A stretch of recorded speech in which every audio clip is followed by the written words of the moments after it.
Oh ya ya. Ini kan dia bilang dia karyawan, terus dia side job juga. Yang dia laporkan selama ini cuma karyawan aja. Apakah freelancer ini nggak kena pajak gitu kan? Atau sebenarnya freelancer tuh kena pajak karena sudah melebihi 54 gitu. Aku paham sih. Jadi gini, jawaban yang benar tuh adalah cara kita melapor SPT itu penghasilan yang kita hitungkan itu adalah seluruh penghasilan, termasuk penghasilan sebagai karyawan plus penghasilan sebagai freelancer. Jadi itu bukan masing-masing ya, batas 54 juta itu bagi seluruh penghasilan, bukan per item. Misalnya 54 untuk karyawan, 54 untuk freelancer, 54 untuk UMKM. Enggak seperti itu. 54 itu only for kita sendiri. Jadi kita tuh tugasnya adalah menambahkan seluruh penghasilan kita yang dapat dari karyawan plus yang freelancer ini. Jadi pasti biasanya terjadi kurang bayar kan. Jadi sebenarnya yang freelancer ini harusnya kena pajak kalau sudah melebihi 54. Karena dari karyawan kan sudah melebihi 54. Yang freelancer nih yang aku tangkap dia nggak pernah bayar sebelumnya.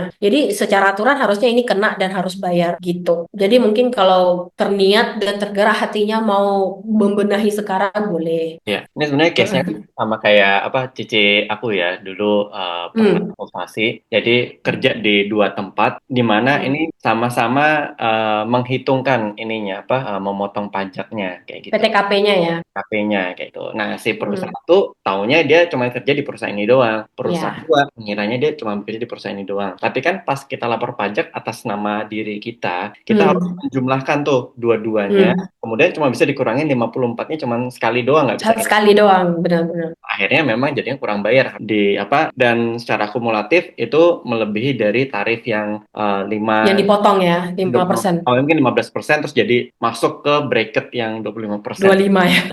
Oh, ya ya. Itu berat tuh pasti nyetor sendiri. Maksudnya kalau karyawan biasa kan kalau dipotong kan ya udahlah ya, kita nggak ada cara gitu kan karena memang udah dipotong. Tapi biasanya kalau nyetor sendiri jauh lebih berat gitu. Iya, betul, betul. Mm, mm, mm, mm. Cuma itu memang itu kalau kita terima dua bukti potong pasti terjadi kurang bayar gitu karena sifatnya akumulasi lah income-nya. Makanya saya bilang orang pribadi itu khusus karyawan dan freelancer semakin tinggi income-nya semakin mahal pajaknya. Berbeda dengan UMKM. UMKM kan kena 0,5% dari omset asal belum lebih 4,8 kan cuma bayar 0,5 aja.